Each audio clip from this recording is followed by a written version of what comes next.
Forbidden Door took place this past weekend from Toronto, Ontario, Canada, and much like expected with a pay-per-view like Forbidden Door, and much like expected with any AEW main pay-per-view show, New Japan Pro Wrestling main pay-per-view show, the actual show itself, the talent in the ring delivered. There was not a single dull moment. There was not a single bad match on the card.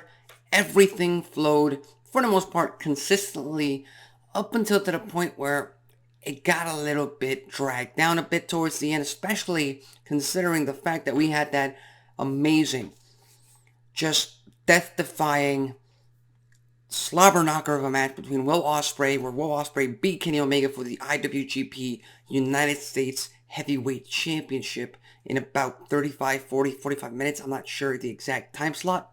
But that match pretty much drained the crowd, so much so that the main event itself of the actual pay-per-view, Kazuchika Okada versus Bryan Danielson, suffered when it came to crowd reactions. The crowd was a little bit softer for that match, which again didn't help that much in the end. But with that said, saying all of that, MJF defeated Hiroshi Tanahashi, retains the AEW World Heavyweight Championship, to be expected. Sonata defeated Jungle Boy Jack Perry to retain his IWGP World Heavyweight Championship. Expected. Will Ospreay defeating Kenny Omega?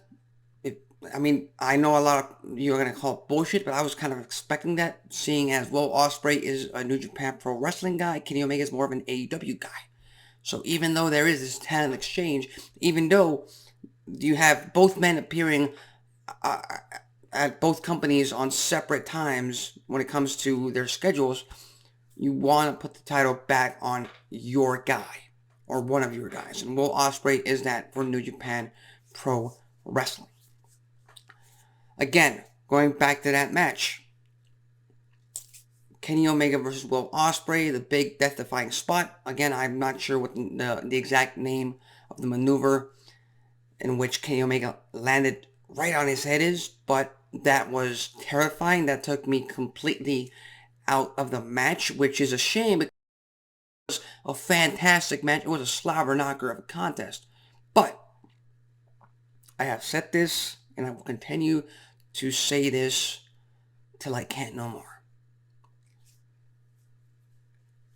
Doing these types of moves where not only your physical integrity during the match, which, okay, first of all, we all know that having any kind of contest, having any kind of match, wrestling match, that puts your career on the line, that puts your life on the line.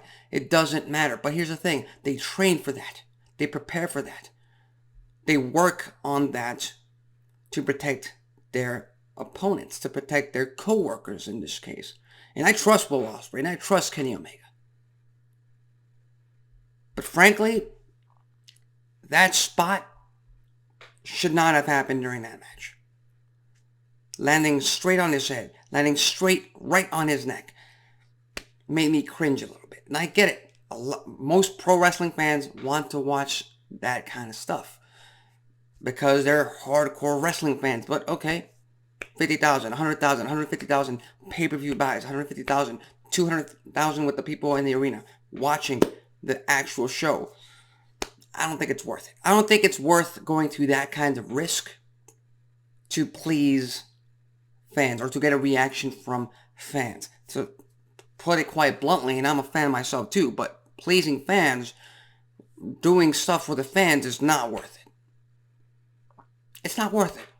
I'd rather Will Ospreay and Kenny Omega not put their careers on the line, not risk paralysis, and have lengthy 15, 20, 25 year careers where they make money, where they make headlines, where they really have a career that they can enjoy, rather than, oh, he's had a fantastic 8-year career, 12-year career, but, he had that one match, and unfortunately that ended his career. But, man, if he hadn't had that injury, man, can you imagine the rest of the career he would have had? I don't like that. I don't want that. Because ultimately, they still got to pay bills. Ultimately, they still got to live life after pro wrestling, much like other sports athletes do. That's what I care about when it comes to the professional wrestlers. And MJF put it better himself on social media. Stop doing these idiotic, risky moves for fans who will turn on you like that. For fans who will call you the best one day and then the next day they'll call you the worst. It's as simple as that. That's as fickle, as low attention as we fans are. We want instant gratification. If we don't get it, we turn on you. That's the fan base.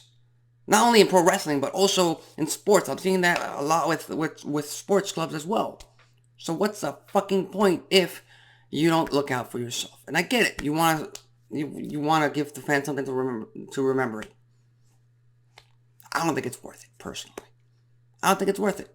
And a lot of the people out there are saying that, oh, like, do you think wrestlers should go out and ask social media whether or not to do this crazy-ass move or not? But, hey, don't mind me, but in the past, fans, the IWC, have gone on and tried to hate and actively harass people like Sasha Banks, like Seth Rollins, like Ridge Holland, amongst many others, for injuring or causing near career-ending injuries to a Saraya, or a Paige at the time, to a Sting, to a Finn Balor, to a Big E who is not able to wrestle, who is not cleared to wrestle at this moment in time.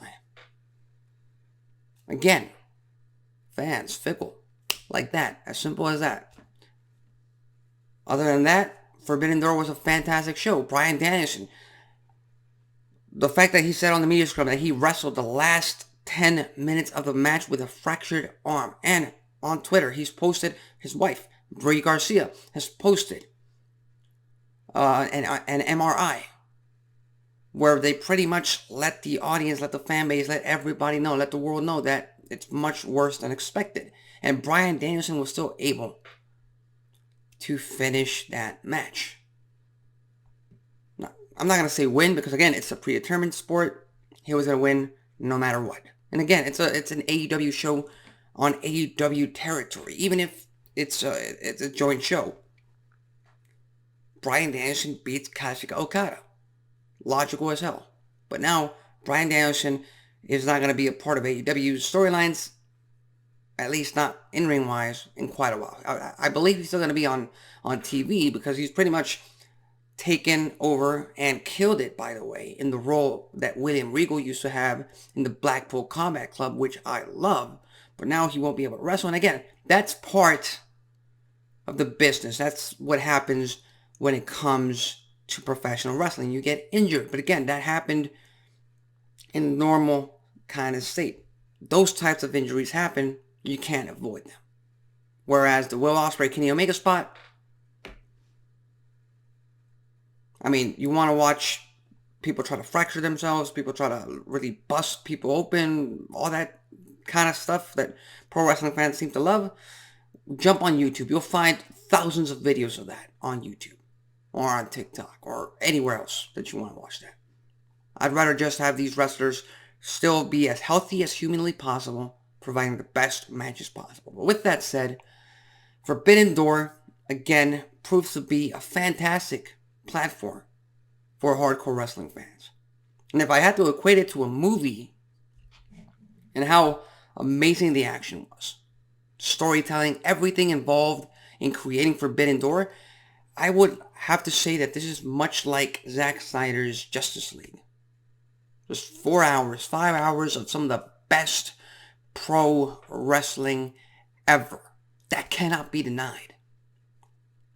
And it fulfills its purpose, which is cater and try to please the AEW hardcores, the New Japan Pro Wrestling hardcores, the Ring of Honor hardcores, all the hardcore wrestling fans, the entire IWC. We all love Forbidden Door and what they present to us each and every single time they come to us with this pay-per-view. As simple as that. So with that said, what are your thoughts on Forbidden Door pay-per-view? Did you enjoy it? Did you think it was a little bit long? Do you think it was missing, I don't know, some other superstars on the AEW or New Japan Pro Wrestling roster? What are your thoughts on the Will Ospreay and Kenny Omega spot? You know what I'm talking about. I'm not sure what the name is, but Kenny Omega pretty much lands on his neck. But with that said, again, much like last year, this year's Forbidden Door makes me want to watch next year's Forbidden Door even more. Even more. That's, again, it can't all be black and white. There's always a little bit of gray when it comes to providing your opinions. This is mine. Again, just my opinion. With that said, tune in later on tonight to TBS for another episode of Dynamite where we get all the fallout from Forbidden Door, and we start the build up to All In and pretty much All Out as well, since those two mega pay-per-view events are taking place for the most part back-to-back weekends. So with that said, leave your thoughts, comments, and predictions in the comment section below. I've been Alexis Carrillo, this is Wrestling Talk, and I'll see you next time.